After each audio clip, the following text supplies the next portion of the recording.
waktu itu Wallace menemukan bahwa ada proses seleksi alam yang terjadi dan itu ditemukan di wilayah Nusantara kan.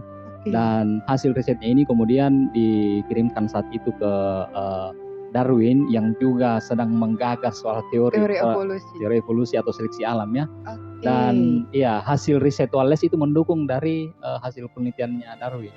Kalau kita lihat proses pembentukan Indonesia atau Nusantara itu dibentuk oleh paling tidak ada 3 lempeng utama. 3 lempeng utama. Iya, ada 3 lempeng utama dan semuanya ada di Pulau Sulawesi. Yang biasa disebutkan kayak, oh ini gambar dibuat sama manusia purba, itu salah? Iya, secara terminologi salah. Oke. Harusnya itu sudah manusia modern. Oke. Manusia modern awal. Jadi pembuat gambar itu manusia modern awal, bukan manusia purba. Oke. Yang manusia purba itu contohnya yang kayak di Lembah Walana itu. Iya. Belakangan ketika manusia modern awal masuk itu sampai data yang ada sekarang yang paling tua ada di Pulau Muna ya. Itu bukti manusia modern awal paling tua sampai saat ini yang kita temukan. Sampai hingga mencapai 67,8 ribu tahun. Ya. Wow. Masih banyak situs-situs arkeologi yang tersembunyi di luar sana yang harus ditemukan. Iya. Dan tentu saja itu aksesnya sangat terbatas. Iya, betul. Terutama misalnya di kawasan Kars. Kita tahu medannya kawasan Kars bagaimana kan? Iya. Itu butuh skill-skill khusus untuk menemukan situs-situs itu. Iya.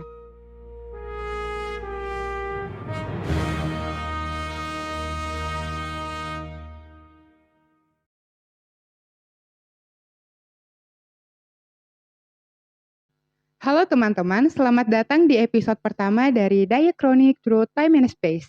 Pada episode pertama ini kita akan membahas tentang wilayah Wallace. Wilayah ini adalah salah satu kawasan paling krusial di mana persebaran manusia terjadi di sini.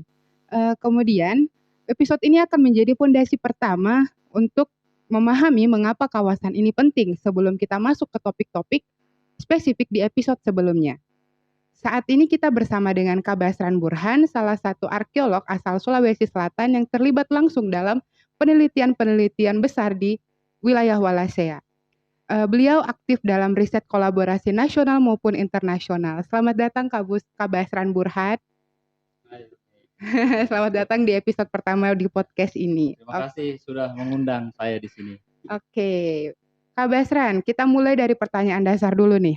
Apa itu Wallacea dan kenapa kawasan ini dianggap penting dalam studi? Nama Wallace mungkin cukup terkenal ya.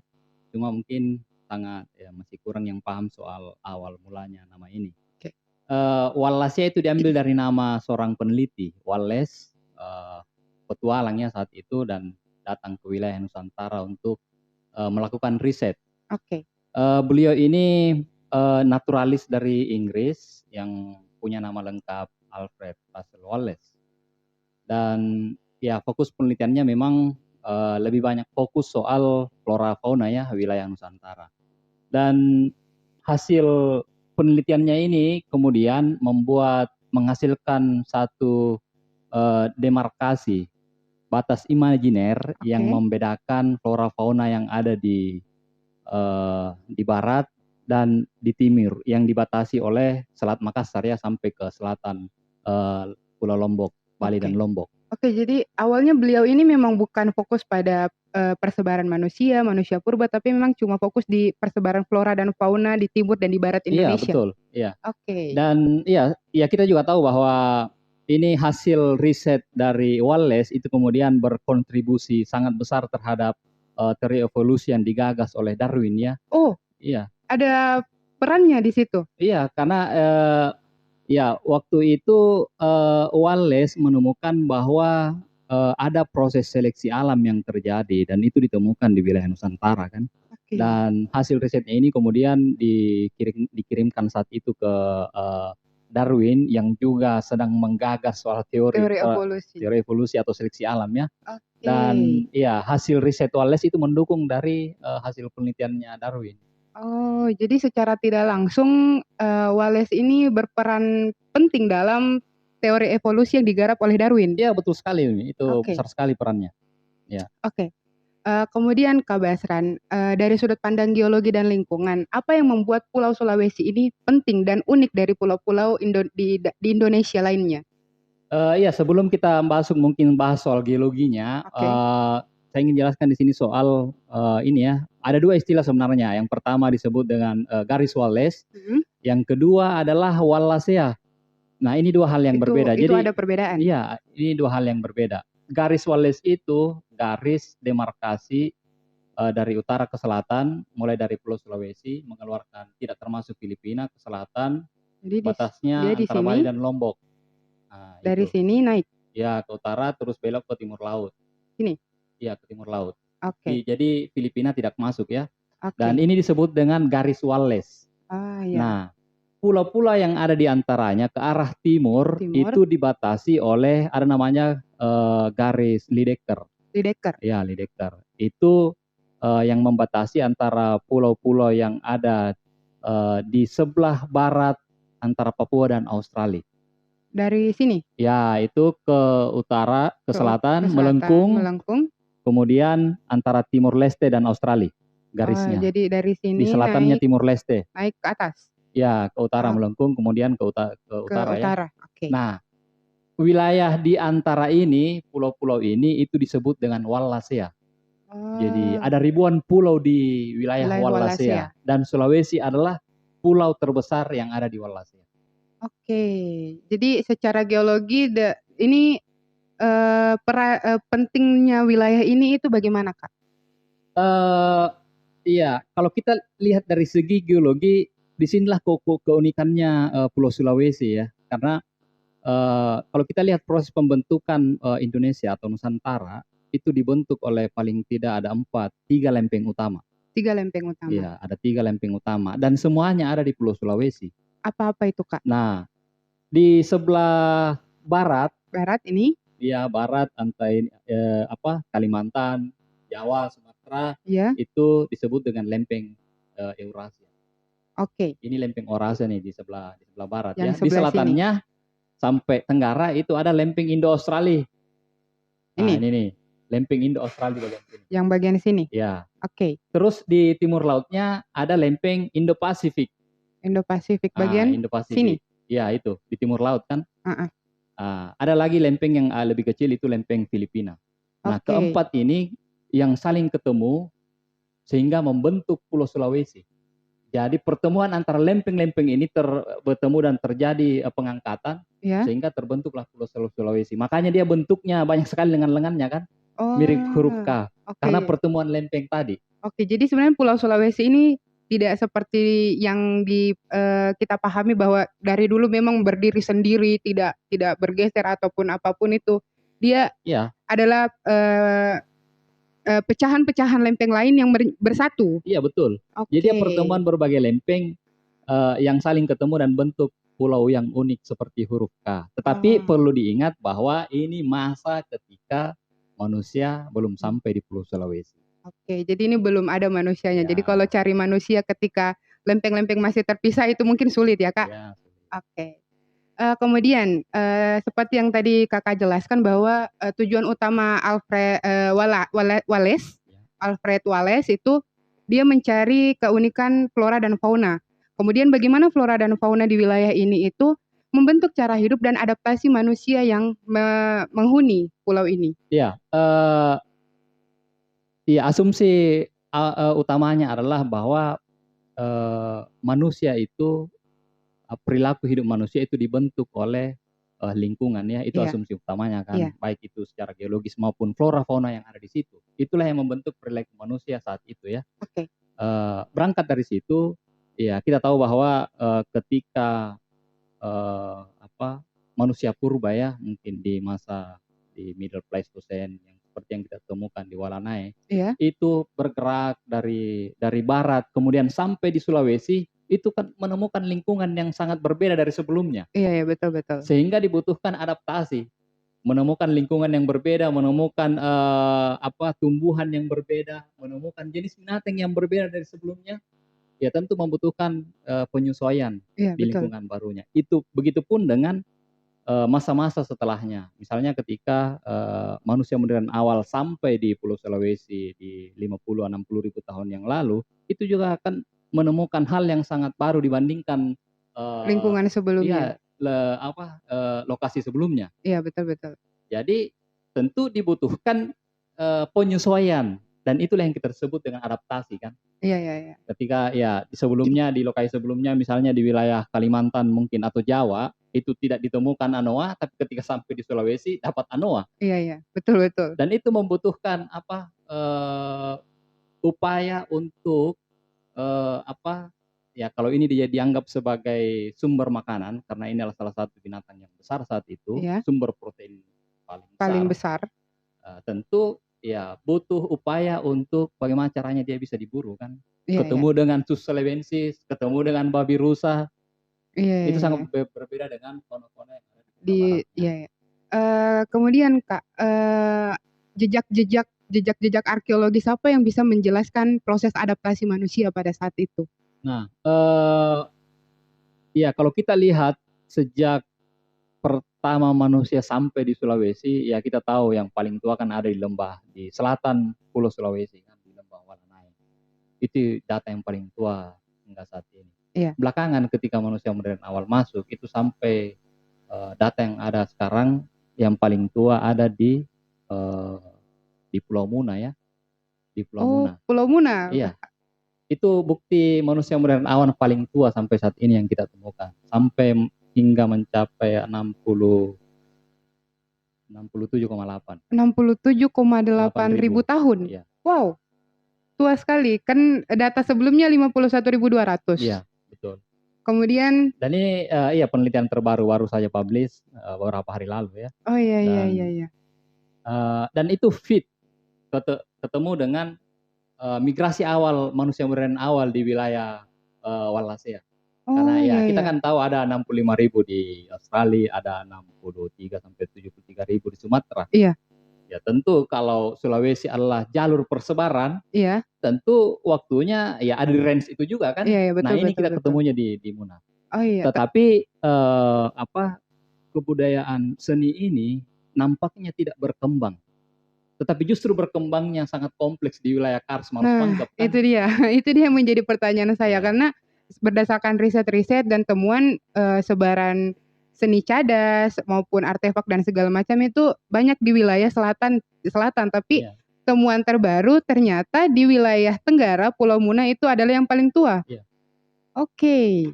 Jadi ya kita bisa lihat dari seluruh pulau ini di awal-awal manusia sampai di Sulawesi itu fokusnya lebih banyak di Wilayah selatan. Sulawesi Selatan bagian selatan. Iya. Ya itu berdasar setidaknya hasil penelitian sampai hari ini. Kita tidak tahu bagaimana ke depannya. Okay. Nah belakangan kan kita ada banyak temuan-temuan lain di Sulawesi Tengah, ada dengan temuan megalitiknya di lembah Besoa, Lorelindu, sampai masuk ke wilayah Sulawesi Selatan saat ini, di daerah Luwu, itu di wilayah Rampi, Seko dan Rampi ya.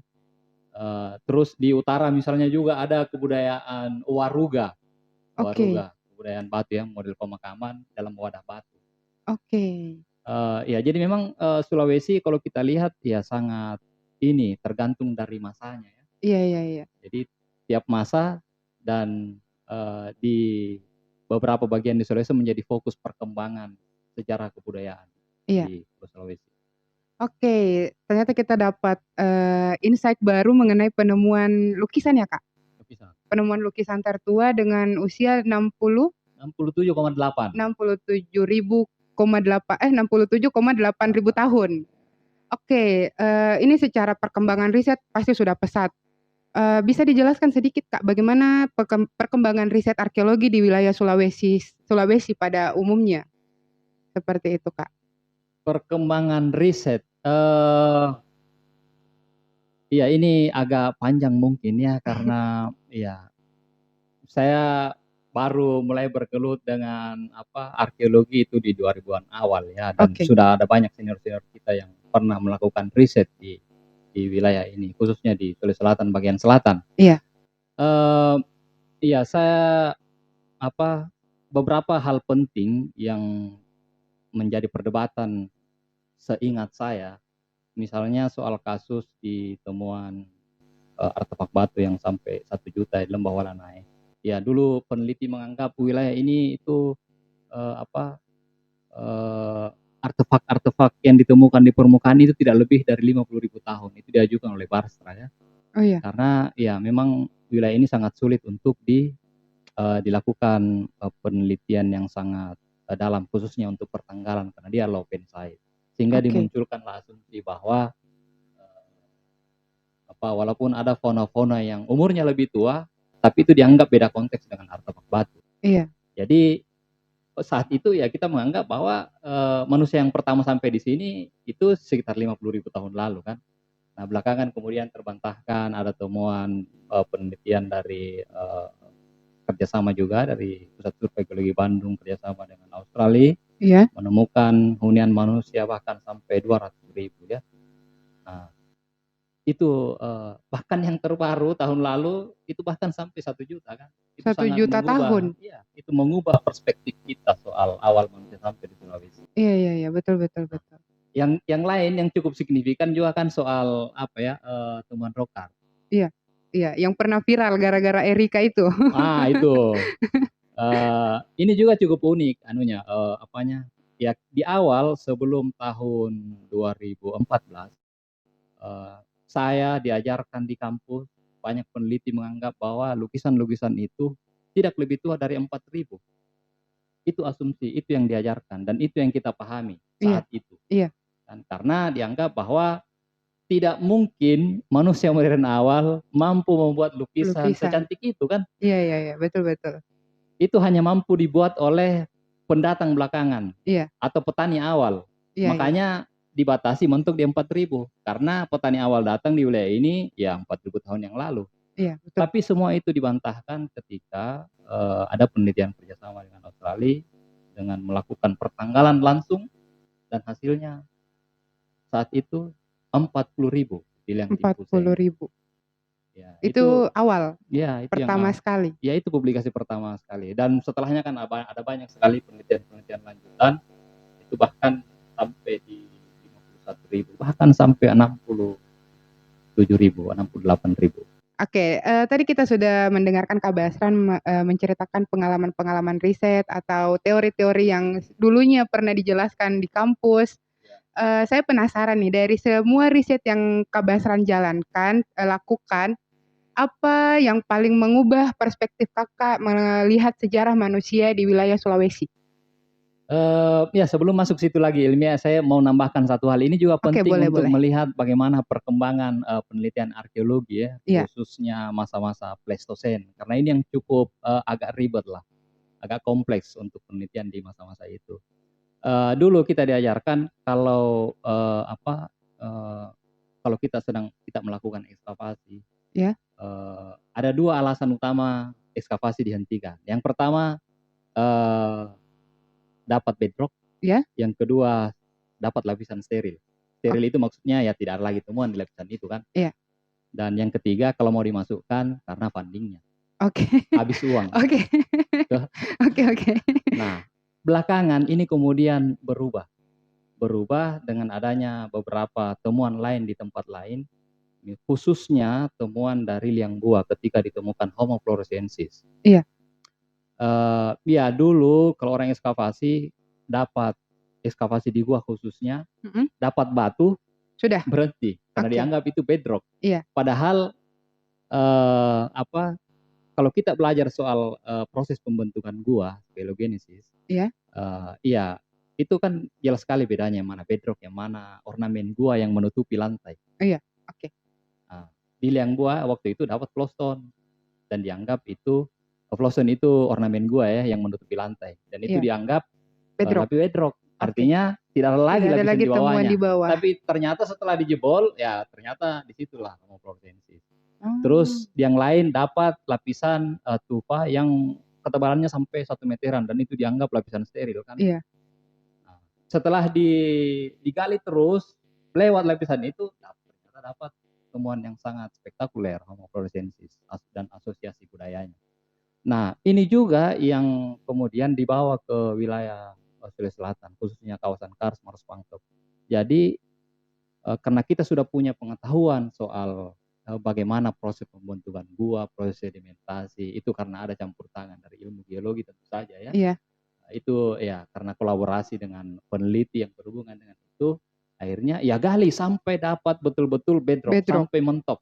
Iya, iya, iya. Akhirnya ya buktinya misalnya ya kita bisa lihat temuan-temuan di Liang Bulu Betue yang baru saya publish kan, Oh iya, itu bahkan sampai 8 meter dan iya, menemukan iya. lapisan tua.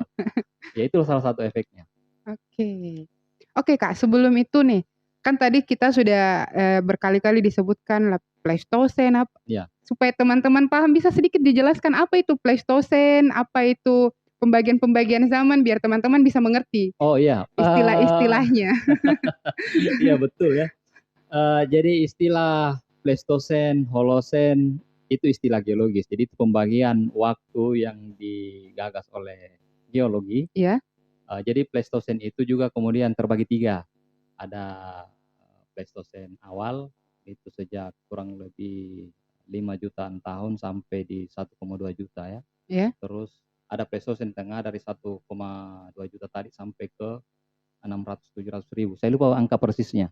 Dan ya. ada Pleistosen akhir dari 120-an ribu sampai di 11,7 ribu. Iya. Setelah itu disebut Holosen sampai hari ini. Dari Oke. sejak 11,7 sampai hari ini disebut Holosen. Holosen. Oke. Jadi kalau manusia purba dia hidupnya di mana, Kak? Tergantung mau bicara di masa yang apa, ada di masa yang mana. Oh, Ada beda di lagi. awal-awal, iya di awal-awal di Pleistosen awal, Pleistosen tengah, sampai ya itu di tempat-tempat terbuka. Oke. Belakangan masuk di wilayah gua, terutama ketika manusia modern awal datang itu memang hidupnya sudah di gua. Oke. Sampai di masa Holosen akhir, masa pemburu. Jadi semua kelompok pemburu pengumpul tingkat lanjut itu semuanya hidupnya di gua. Baru kemudian masuk pertanian. Nah, itu Pertanian. tempat terbuka lagi hidup. Oh, jadi awalnya hidupnya di tempat terbuka, kemudian masuk ke daerah gua, kemudian ke tempat terbuka lagi. Iya. Tapi Kak, pertanyaan saya, tadi sempat disinggung Kakak bedakan tentang manusia purba dan manusia modern awal. Iya. Itu bisa dijelaskan sedikit Kak perbedaannya? Iya, istilah ya. Jadi manusia purba itu manusia yang hidup ketika ya sebelum manusia modern tiba kan. Iya. Manusia modern itu ya seperti kita ini dianggap sebagai manusia modern. Tapi ada manusia modern awal. Iya. Yang sampai di Sulawesi kira-kira 50-60 ribu tahun yang lalu. Oke. Itu yang membuat lukisan, yang membuat alat-alat serp yang sangat kompleks. Iya. Sebelum itu disebut manusia purba. Oh, jadi yang biasa disebutkan kayak, oh ini gambar dibuat sama manusia purba itu salah? Iya, secara terminologi salah. Oke. Harusnya itu sudah manusia modern. Oke. Manusia modern awal. Jadi pembuat gambar itu manusia modern awal, bukan manusia purba. Oke. Yang manusia purba itu contohnya yang kayak di Lembah Walana itu. Iya. Oh jadi itu ya teman-teman perbedaannya. Jadi kita harus membedakan dulu secara terminologi. Manusia purba itu yang lebih dari berapa tadi Kak? 50.000 sampai 60.000. Jadi yang menggambar lukisan-lukisan yang diviralkan oleh Erika itu dibuat oleh manusia modern awal. Oke, jadi ini menambah perspektif baru lagi supaya kita bisa membedakan ya. Oke, itu tadi Kak, bisa tadi di pertanyaan awal saya bertanya, momen apa yang paling mengubah cara pandang Kakak mengenai sejarah manusia di wilayah Sulawesi? Iya, ini sangat personal ya. Iya, saya menemukan titik balik ketika saya memutuskan untuk mendalami penelitian di bidang arkeologi itu justru setelah saya selesai. Bukan pada saat saya memulai kuliah. Tapi setelah saya selesai kuliah. Jadi pelajarannya dimulai ketika selesai? Iya. Jadi proyek yang mengubah cara pandang saya itu ketika saya ikut ekskavasi Maros Project. Ya. Kerjasama penelitian waktu itu Pusat Arkeologi Nasional dengan Wollongong University dari Australia. Itu melakukan ekskavasi di Liang Burung 2 tahun 2011. Saat itu saya diajak di tengah proyek. Bukan saya tidak terlibat dari awal, tapi di tengah proyek saya diajak dan terlibat di ekskavasi itu. Apa yang mengubah cara saya melihat? Ya, kalau sebelumnya saya sering ikut penelitian yang penelitian kampus, Unhas, penelitian saat itu Balai Arkeologi Makassar. Iya. Juga dari waktu itu namanya Balai Pelestarian Cagar Budaya, ya saya biasa ikut. saat mahasiswa ya, dan Iya. saya banyak melihat lah. Tapi ketika saya terlibat di proyek kerjasama itu, proyek itu seperti tidak ada batasnya. Jadi ya kalau yang sebelumnya yang saya ikuti selalu Iya. mentok dengan urusan misalnya pendanaan, selalu mentok dengan urusan waktu, Iya iya iya. walaupun misalnya temuan yang dapat sangat signifikan, tapi waktu sangat terbatas, akhirnya harus Harus dihentikan. dihentikan, oke. Jadi saya merasa, waduh, kenapa kok penelitian ini temuannya penting, tapi kenapa harus dihentikan? Oke, terkesannya nanggung ya, Kak? Iya, Oke. saya punya ide, tapi kemudian terbatas dengan masa waktu proyek misalnya. Oke. Saya merasa dibatasi kan, Iya iya saya iya. merasa dibatasi. Tapi ketika saya ikut di proyek kerjasama itu, wah itu sepertinya unlimited, wah inilah tempat yang saya cari. Oke. Akhirnya saya ya berupaya serius lah. Iya iya iya. Akhirnya setelah Liang Burung 2 itu ditambah lagi dengan diikutkan mungkin konteksnya belajar ya. Iya. Saya diajak ikut penelitian open site, situs terbuka di Lembah Soa di Pulau Flores. Oke. Wah itu saya ketemu dengan banyak sekali peneliti kerjasama berbagai macam disiplin ilmu. Iya. Dan tim yang terlibat lebih dari 100 orang, melibatkan penduduk lokal lebih dari 100 orang, peneliti yang keluar masuk. Pikiran saya betul-betul terbuka. Iya, jadi di situ titik baliknya ketika Iya. bekerja sama dengan peneliti-peneliti yang lebih banyak, yang lebih Iya. expert. Ya, betul. Oke. Pertanyaan terakhir, Kak. Ya. Mengenai tantangan besar di riset arkeologi di wilayah Sulawesi itu sebenarnya apa, Kak? Tantangannya ya, saya sebenarnya tidak mau terlalu menyinggung ini ya. Sedikit saja, Kak. Ya, tantangan paling awal tentu saja ini ya, ya Medan tentu saja itu salah satu menjadi hambatan. Karena ya kita tahu masih banyak situs-situs arkeologi yang tersembunyi di luar sana yang harus ditemukan. Iya. Dan tentu saja itu aksesnya sangat terbatas. Iya, betul. Terutama misalnya di kawasan Kars. Kita tahu medannya kawasan Kars bagaimana kan? Iya. Itu butuh skill-skill khusus untuk menemukan situs-situs itu. Iya. Belum lagi kita masuk di wilayah-wilayah pedalaman yang jauh dari pemukiman, susah aksesnya. Itu kan ya salah satu hambatan yang ini ya. Tetapi ada hambatan lain yang biasa yang sering ditemui karena ini berkaitan dengan tentu saja dengan pendanaan. Waktu yang terbatas karena berhubungan dengan pendanaan yang terbatas. Iya, itu iya. salah satu hambatan juga. Iya, iya. Untuk menurut pribadi saya ya. Iya. Pendanaan selalu jadi masalah utama betul. ya, Kak. Iya. Iya, karena kita tahu memang untuk bekerja untuk menserusi penelitian arkeologi itu membutuhkan uang yang banyak sekali ya. Iya, betul. Betul sekali. Dan belum tentu punya impact secara ekonomis untuk masyarakat kan. Betul. Masalahnya di situ. Iya. Nah, tantangan lain misalnya soal pelestarian mungkin ya. Salah satu tantangan untuk hal pelestarian adalah mempertemukan kepentingan antara penelitian dan kepentingan khususnya negara ya. Iya. Ya kita tahu penelitian ini memang impact-nya tidak langsung terasa. Iya. Sementara ada tuntutan lain dari negara bahwa dia harus punya impact terhadap masyarakat. Iya. Saat itu. Tidak mungkin kan? Itu tantangannya di situ. Oh iya. Jadi penelitian arkeologi itu secara ekonomi dia tidak impact-nya kecil.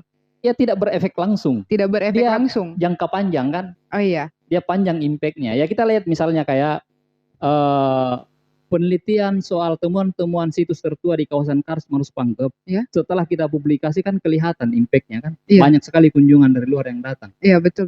Tapi itu jauh setelahnya kan. Iya. Bukan saat itu kan. Iya. Nah itu yang jadi persoalan. Yang lain juga misalnya soal manajemen perwisata yang masih belum bisa dibilang mungkin masih kurang bagus ya, karena tentu saja ini berefek terhadap khususnya situs-situs rock art yang harusnya aksesnya masih sangat dibatasi karena berkaitan dengan pelestarian gambarnya. Iya.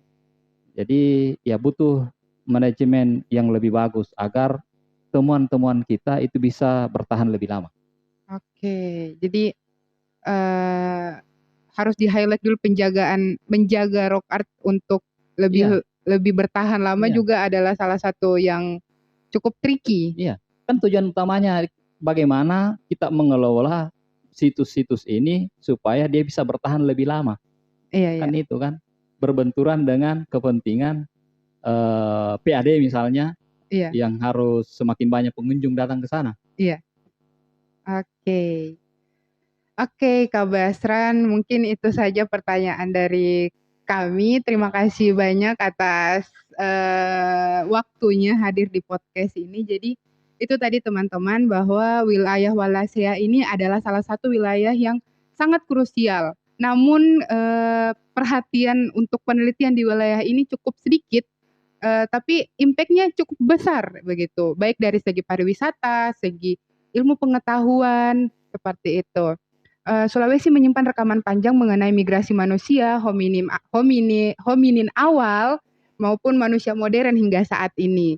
Riset arkeologi pastinya akan terus berkembang di daerah ini, apalagi dengan temuan-temuan tertua di wilayah Muna, wilayah Sulawesi Tenggara yang baru tadi di-spill oleh Kak Basran Burhan, dan ternyata baru terbit beberapa waktu yang lalu. Saya harap teman-teman bisa tetap mengikuti kami di Diachronic Through Time and Space ini. Sampai bertemu di episode selanjutnya.